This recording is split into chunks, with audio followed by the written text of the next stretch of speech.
The engine screamed.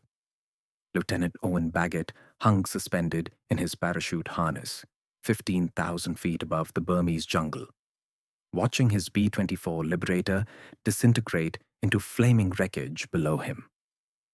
Black smoke spiraled into the pale morning sky. Around him, 14 other parachutes drifted through the air like falling ghosts. It was March 31st, 1943. They had been returning from a bombing raid over Pinmana when the Japanese Zeros found them. 6 fighters, sleek, deadly, hunting. The B-24 had taken hit after hit. Fire erupted along the wing. The pilot gave the order to bail out. Now they floated, exposed, helpless. Baggett looked up and saw it. A lone Zero broke formation and climbed toward the descending paratroopers. Its engine howled as it banked sharply, lining up for a strafing run. The machine guns mounted in its wings glinted in the sunlight. World War II had already proven that survival in the air was a gamble. But surviving a parachute descent while enemy fighters circled above was nearly impossible. Japanese pilots had no code of honor when it came to defenseless men hanging in silk canopies. They were targets. The Zero pilot knew it. Baggett knew it. The fighter closed the distance, 300 yards, 200 yards. The wings erupted in muzzle flashes. Bullets tore through the air.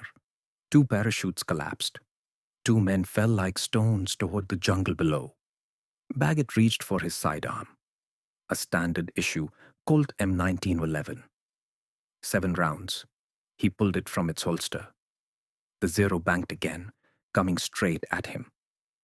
And in that moment, a decision was made that would defy every rule of aerial combat, every expectation of survival, and every limit of human courage. What happened next would be whispered about in airfields across the Pacific, but never officially confirmed until decades later. March 1943. The war in the Pacific had reached its coldest stalemate. The jungles of Burma stretched endlessly beneath grey monsoon skies, thick, green, hostile. Japanese forces controlled nearly everything from Rangoon to the Chinese border. Supply lines snaked through mountain passes where ambushes waited in shadow. Allied pilots flew missions that felt more like suicide runs than strategic strikes. The men who climbed into those bombers every morning knew the odds. The 7th Bombardment Group operated out of Pandaviswar airfield in eastern India. A dusty strip carved into red clay surrounded by nothing but scrubland and heat. The B-24 Liberators sat on the tarmac like wounded birds, patched and repaired after every mission. Mechanics worked through the night under flickering lamps, hands blackened with grease, voices low. They didn't speak about the planes that never came back. There were too many. Owen Baggett had arrived in India 6 months earlier, a young lieutenant from Texas with a mechanical mind and steady hands. He wasn't a pilot. He was a bombardier. His job was simple in theory. Line up the target, drop the bombs, get home. But nothing about war in the Pacific was simple. The Japanese had learned to adapt. Their Zero fighters were faster, lighter, more maneuverable than anything the Allies could field in those early years.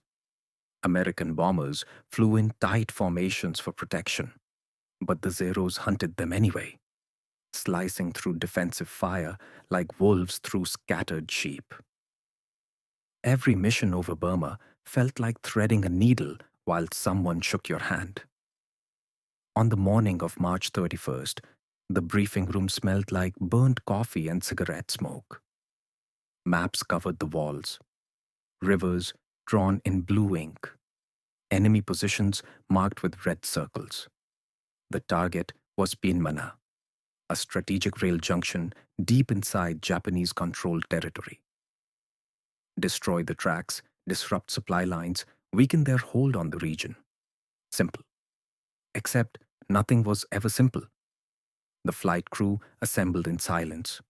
Pilot, co-pilot, navigator, bombardier, gunners. 15 men total across the squadron. They wore leather jackets over sweat-stained shirts. Their boots were scuffed and caked with dried mud. Some carried photographs tucked into breast pockets. Others carried nothing but cigarettes and Lucky Charms that had stopped feeling lucky months ago. Baggett checked his equipment. Oxygen mask, flak vest, throat microphone, sidearm. The Colt M1911 sat heavy on his hip, 7 rounds of 45 caliber ammunition. Standard issue. Every airman carried one. Most never used it. The engines coughed alive at 600 hours.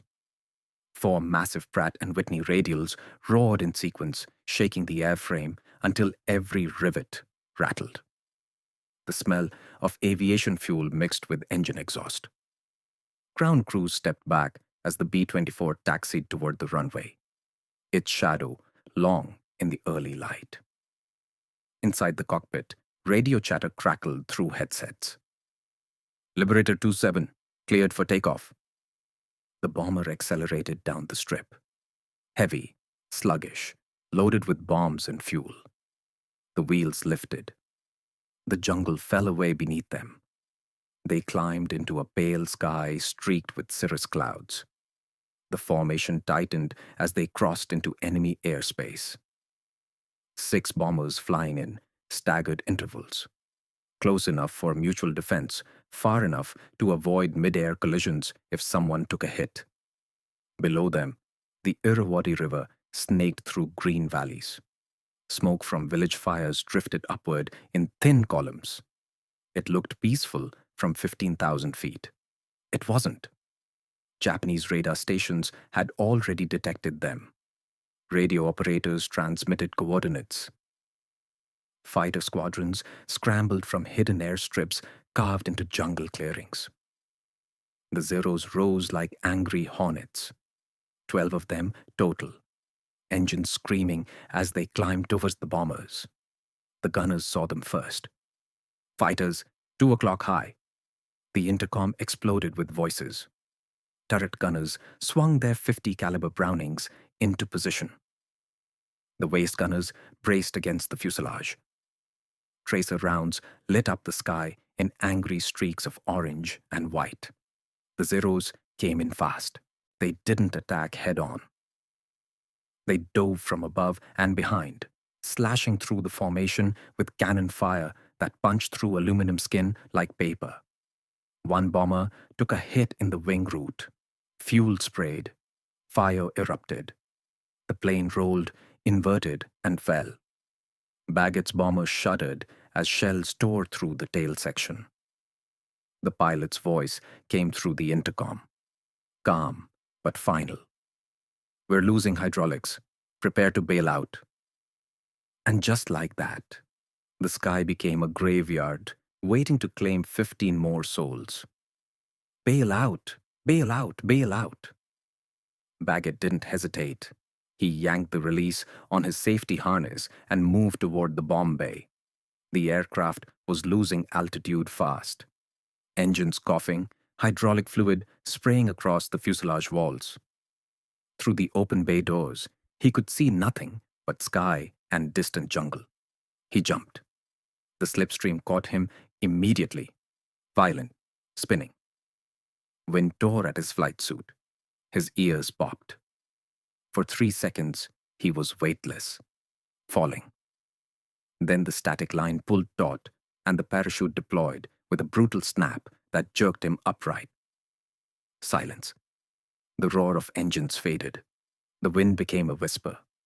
Baggett hung suspended in his harness, watching the B-24 spiral downward, trailing black smoke. It disappeared into the jungle canopy 2 miles below. No explosion. Just gone. Around him, 14 other parachutes drifted in the pale morning light. They had maybe 4 minutes before they hit the ground. The Zeros had scattered during the engagement, pursuing other bombers, chasing targets that could still fight back. But now, the sky was empty except for the slow descent of silk canopies. Baggett scanned the horizon. Nothing. Just clouds and distant mountains and the endless green carpet of the Burmese jungle stretching in every direction. Then he heard it. The high-pitched whine of an aircraft engine, growing louder. A Zero broke through the cloud layer 2,000 feet above them. Its wings caught the sunlight as it banked sharply and began to descend. The pilot had seen the parachutes. He was coming back. Baggett's stomach tightened. He had heard stories about this. Rumors whispered in ready rooms and mess halls across every Allied airfield in the Pacific. Japanese pilots strafing paratroopers. Men shot while hanging defenseless in their harnesses. Some said it was revenge for bombing raids. Others said it was simply efficient. Eliminate enemy aircrew before they could be rescued and return to combat. Either way, the result was the same. The Zero leveled off at 1,000 feet and began its run. The engine roar grew deafening. Baggett could see the red circle painted on the fuselage, the rising sun insignia. The fighter's nose dipped slightly as the pilot lined up his approach. Then the wings erupted in muzzle flashes.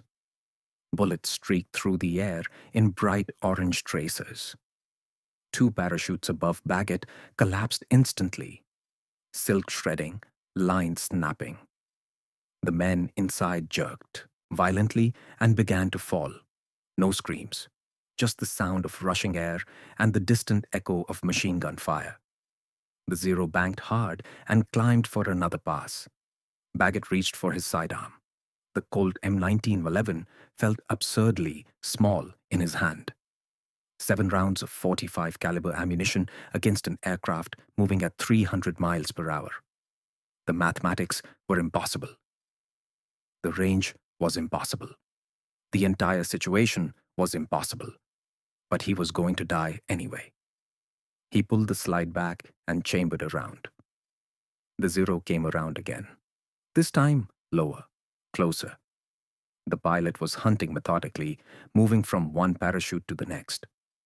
Another burst of fire. Another man fell. Baggett tracked the fighter with his pistol, but didn't shoot. Not yet. He needed the Zero to commit, to fly straight at him without deviation. One chance, maybe. The fighter climbed again, gaining altitude for another strafing run. Baggett watched it arc through the sky. Graceful, deadly. The pilot was confident now. These were easy kills. Then the Zero turned directly toward him. The engine howled. The wings leveled. Baggett could see the pilot in the cockpit. Leather helmet, goggles, a dark shape behind curved glass. The fighter closed the distance. 500 yards, 400 yards, 300 yards. Baggett made a decision. He went limp. His body sagged in the harness. His head dropped forward. His arms hung loose at his sides. The pistol remained concealed against his thigh, gripped loosely in his right hand. He played dead. The Zero roared past him, so close he could feel the wash of its propeller. The pilot didn't fire. He was checking, confirming the kill before moving to the next target. Baggett waited. The fighter began to bank, starting another turn. But this time, it would pass even closer. The pilot wanted to verify. He was going to fly directly alongside the parachute at minimum speed to inspect the body. That was the mistake. The Zero approached at 150 miles per hour. Slow for a fighter, almost hanging in the air. It leveled off 30 feet away, just off Baggett's left shoulder. The pilot turned his head to look. Baggett raised the pistol. He aimed not at the cockpit, not at the pilot, but at the engine cowling. A soft target, thin aluminum, vulnerable. He fired 4 times. The Colt bucked in his hand. The shots were impossibly loud in the open sky. He had no idea if any rounds hit. The Zero didn't explode. It didn't fall. It simply kept flying. For 3 seconds, nothing happened. Then the engine coughed. A thin trail of white smoke began streaming from the cowling. The Zero's nose dipped slightly. The pilot looked back, eyes wide behind his goggles. Shock, disbelief. The fighter began to lose altitude. It banked away, engine sputtering, smoke thickening. The pilot was trying to gain distance, trying to reach friendly territory before the engine failed completely. The Zero descended in a shallow glide, trailing smoke like a funeral shroud. Baggett watched it disappear behind a distant ridgeline. He never saw it crash, but he never saw it return either. The ground rushed up faster than expected. Baggett hit the jungle canopy hard, branches snapping, vines tearing. His parachute snagged in the treetops. He dangled 15 feet above the jungle floor, swinging slowly in the humid air. Above him, the silk canopy was shredded and tangled in thick foliage. He released his harness and dropped. The impact knocked the wind from his lungs. He lay on his back, staring up through the canopy at patches of sky. His ribs ached. His shoulder throbbed. But nothing was broken. He was alive. Around him, the jungle was silent. No birds, no insects. Just the faint rustle of leaves and the distant sound of running water. Baggett sat up slowly and checked his equipment. The pistol was still in his hand, 3 rounds remaining. His survival kit was intact. His compass was cracked but functional. He had no idea where the other crew members had landed. He stood and began walking. The Burmese jungle in March was a green hell. The undergrowth was so thick that visibility dropped to 10 feet in any direction. Vines hung like ropes, thorns tore at clothing. The humidity was suffocating. Every breath felt like drowning. Baggett moved slowly, listening for voices, for movement, for anything that might indicate friendly forces or enemy patrols. He found neither. After 2 hours, he discovered the first body, Sergeant Hayes, waist gunner. He had been shot while descending. The parachute was collapsed in the trees above him. His body lay crumpled at the base of a banyan tree. Baggett checked for a pulse. Nothing. He closed the man's eyes and kept moving. By nightfall, he had found 3 more crew members, all dead. Shot during the descent or killed on impact. Their bodies were scattered across 2 square miles of jungle. No survivors. Baggett built a small fire and boiled water from a stream. He ate half a ration bar and tried not to think about the Zero pilot, about whether the fighter had crashed, about whether he had actually hit anything with those 4 desperate shots. It didn't matter. He was alone in enemy territory with 3 rounds of ammunition and no extraction plan. The next morning, Baggett heard voices. He was moving through a bamboo thicket when the sound reached him, distant, muffled. He froze and listened. The voices were speaking Burmese, local villagers maybe, or Japanese collaborators. He couldn't risk contact. He changed direction and headed west, using the sun for navigation. By midday, he reached a dirt road, narrow, rutted, barely more than a trail. Bicycle tracks pressed into the mud. Boot prints. Recent? Baggett crouched in the undergrowth and watched the road for 10 minutes. Nothing moved. He crossed quickly and continued west. For 3 days, he walked. He avoided villages. He avoided roads. He drank from streams and ate roots he couldn't identify. His flight suit was torn and filthy. His face was scratched and swollen from insect bites. He had developed a fever on the second day, chills and sweats that left him weak and disoriented. On the fourth day, he heard engines, not aircraft, vehicles, trucks moving along a road somewhere to the north. Baggett changed course and headed toward the sound. If there were trucks, there were Allied forces or Japanese forces. Either way, it was a decision point. He reached the road at dusk. 3 British lorries were parked in a clearing, canvas covered, mud splattered. Soldiers in khaki uniforms were setting up camp. Baggett watched from the tree line for 5 minutes, confirming uniforms and insignia. British Empire forces. Indian Army, most likely. He stepped out of the jungle with his hands raised. American, don't shoot. The soldiers spun around, rifles leveled. A lieutenant approached cautiously, studying Baggett's torn flight suit and battered face. Bloody hell, you're a long way from home. Baggett nodded. I need to get back to Pandavezwar. The lieutenant whistled. That's 200 miles northeast, mate, through Japanese lines. You'll have to come with us to our base first. We'll arrange transport from there. Baggett followed them to the trucks. He didn't tell them about the Zero. He didn't tell them about the pistol shots. He simply climbed into the back of a lorry and sat in silence as the convoy moved north through the darkness. It took 6 days to reach British headquarters at Imphal. From there, Baggett was flown back to Pandaviswar on a supply transport. When he arrived, the base commander was waiting on the tarmac. Word had already spread. An American bombardier had survived a week behind enemy lines after his bomber went down. But the story didn't end there. 2 weeks later, intelligence reports arrived from British operatives in Burma. Local villagers had found the wreckage of a Japanese Zero fighter in the jungle west of Pinmana. The aircraft had crashed after suffering engine failure. The pilot was dead. His body had been buried by villagers. The crash site was analyzed.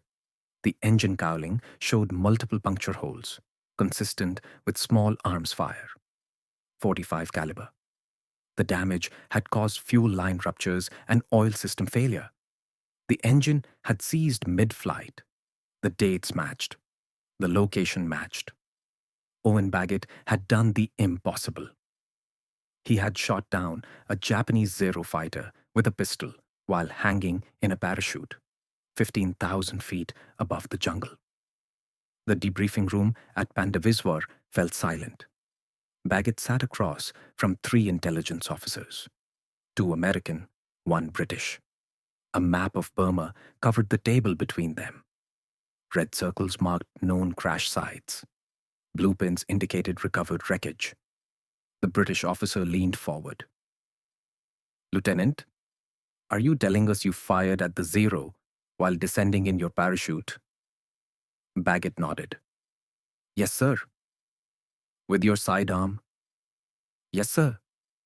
The American officers exchanged glances. One of them, a major with graying temples, cleared his throat. Lieutenant, do you understand what you're claiming? That you shot down an enemy fighter aircraft with a pistol while free falling? I wasn't free falling, sir. I was under canopy, and I didn't shoot it down. I damaged the engine. The pilot crashed trying to make it back to base. The major leaned back in his chair. Do you have any proof? Baggett pulled the Colt M1911 from his holster and placed it on the table. 3 rounds remained in the magazine. I fired 4 times. This is what's left. The British officer picked up the pistol and examined it. He checked the chamber. He sniffed the barrel. Residue still clung to the rifling, faint but detectable. It's been fired recently. The major wasn't convinced. Lieutenant, I've been flying combat missions for 2 years. I've seen men do extraordinary things. But what you're describing is physically impossible. The speed differential alone. He slowed down. The room went quiet. Baggett continued. The pilot thought I was dead. He flew past me once without firing. Then he came back, slower, maybe 150 miles per hour. He wanted to confirm the kill. That's when I shot him. The British officer set the pistol down carefully. How close was he? 30 feet, maybe less. The major exhaled slowly. Jesus Christ. 3 days later, confirmation arrived. British intelligence had recovered pieces of the Zero's engine from the crash site.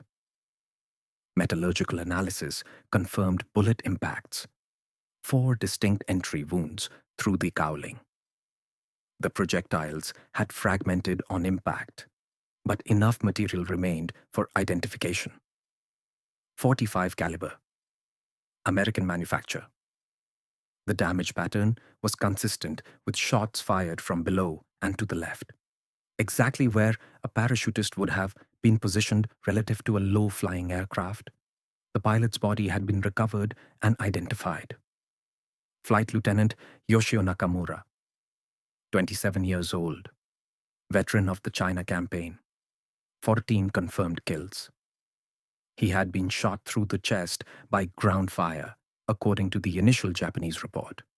But there was no ground fire in that area on March 31st. Only 1 American bombardier hanging in a parachute with a pistol and 4 rounds. The story spread. It moved through airfields and barracks like wildfire. Fighter pilots who had flown hundreds of missions couldn't believe it. Bomber crews who had lost friends to Zero attacks wanted it to be true. Headquarters tried to suppress it, worried about morale, about setting unrealistic expectations, about encouraging reckless behavior. But the story wouldn't die. Men whispered it in mess halls. They wrote about it in letters home. They painted it on nose art. A silhouette of a man in a parachute, arm extended, pistol smoking. Baggett became a legend whether he wanted to or not. But the man himself never spoke about it publicly. He returned to duty. He flew 16 more combat missions over Burma and China. He never fired his Z sidearm again. When journalists asked about the Zero, he gave the same answer every time. I got lucky. April 1944, 1 year later. Baggett was reassigned to a training base in Arizona. His combat tour was over. He spent the next 18 months teaching new bombardiers how to survive in the Pacific theater, how to navigate, how to compensate for wind drift, how to bail out properly. He never mentioned the Zero, but his students knew. They had heard the story. They watched him with a mixture of awe and disbelief. One of them, a young lieutenant from Ohio, finally worked up the courage to ask, "Sir, is it true? Did you really shoot down a Zero with your pistol?" Baggett was cleaning his desk. He paused and looked up. "What do you think, Lieutenant?" "I think it sounds impossible, sir." Baggett smiled faintly. "A lot of things in this war are impossible until someone does them." He handed the lieutenant a training manual. "Focus on your bombing runs.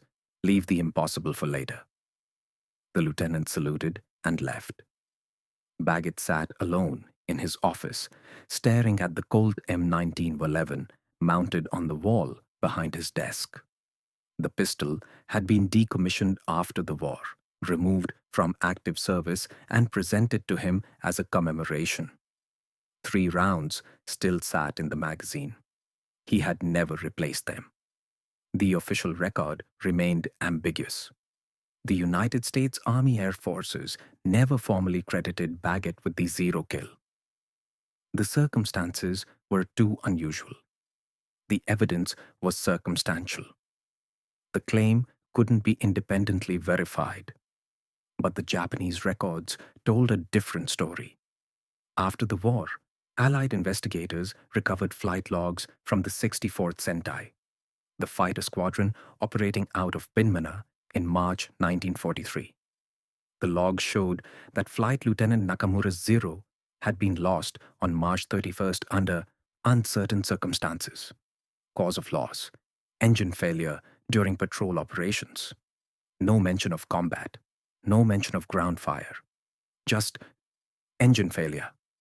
The investigators cross-referenced the location, the timeline, the battle report from the American bomber raid that same day.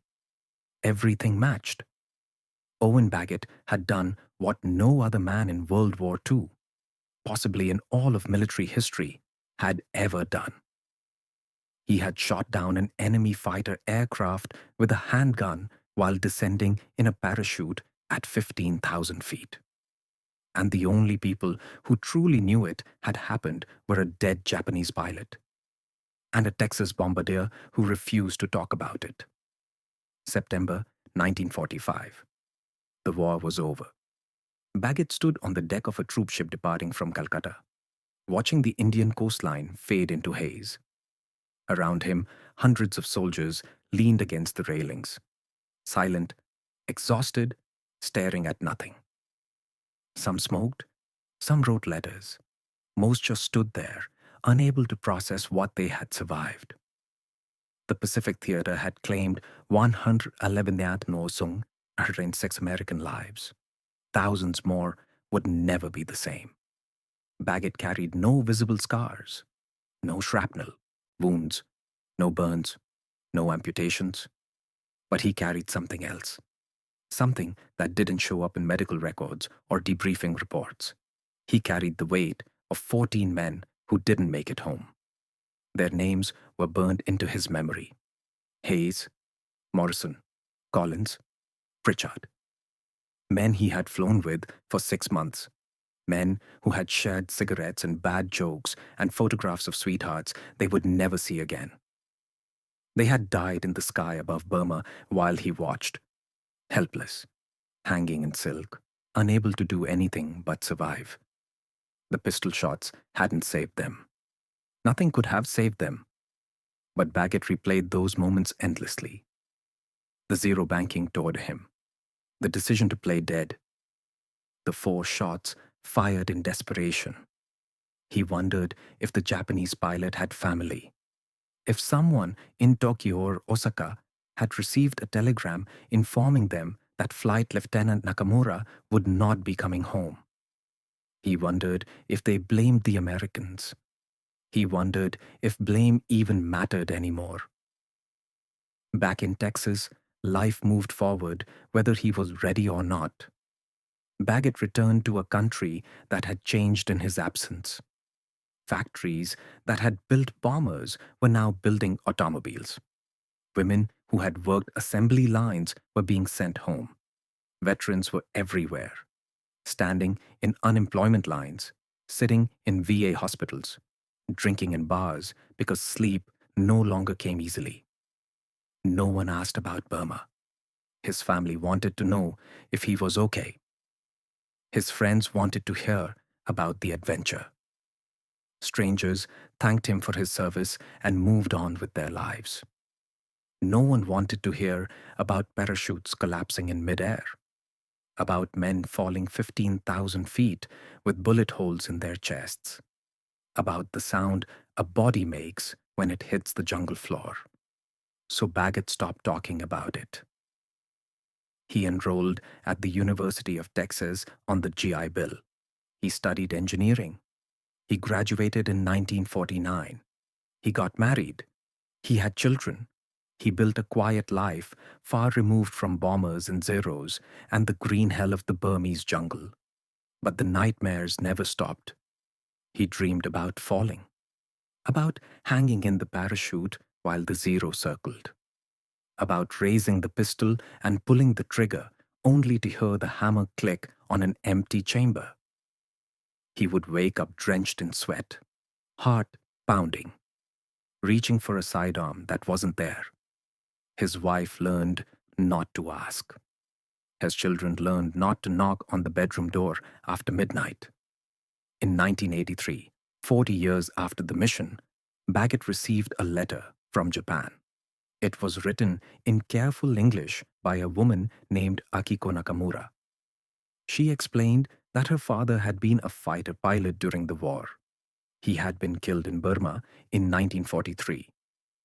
She had spent decades trying to learn the circumstances of his death. Japanese military records were incomplete.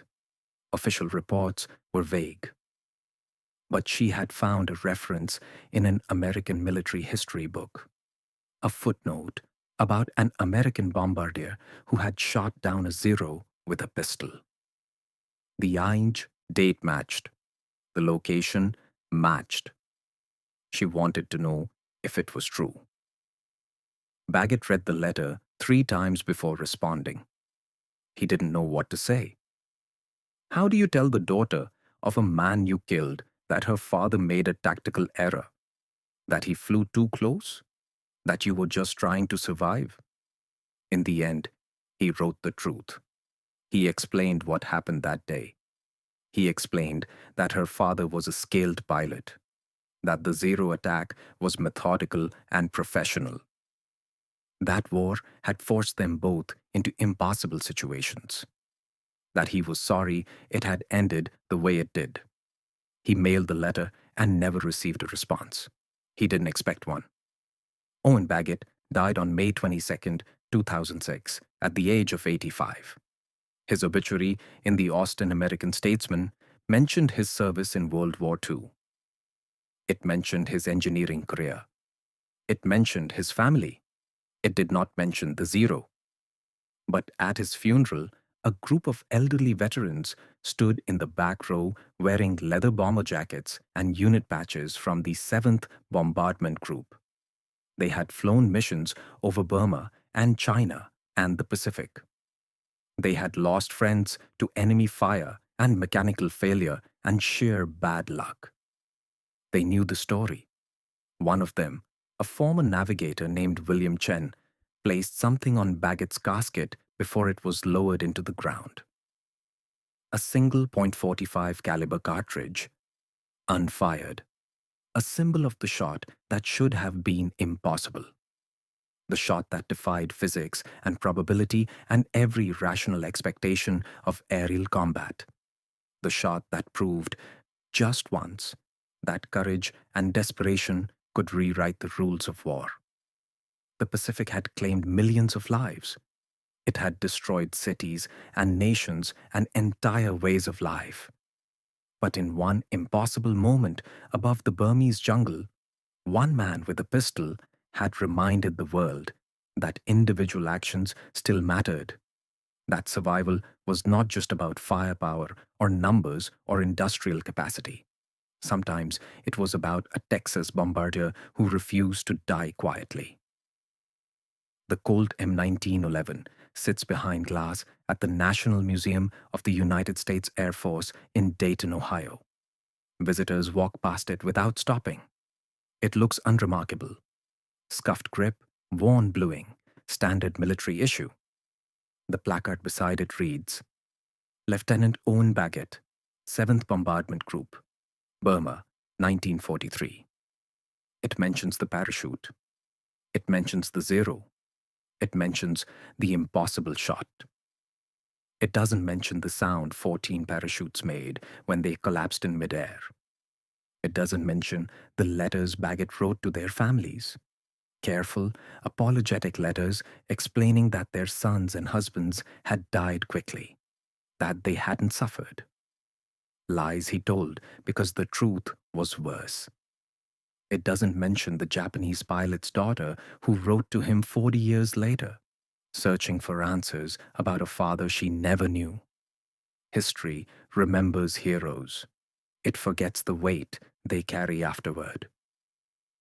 Somewhere in a Texas cemetery, Owen Baggett rests beside his wife under a simple headstone, no flags, no inscriptions about valor or sacrifice. Just his name and the years he lived. The men who flew with him are gone now. The bombers have been scrapped. The airfields have been reclaimed by jungle or converted to civilian use. The war that consumed millions has faded into textbooks and fading photographs. But on March 31st, 1943, for 4 seconds at 15,000 feet above the Burmese jungle, one man hanging in silk beneath an enemy fighter refused to die quietly.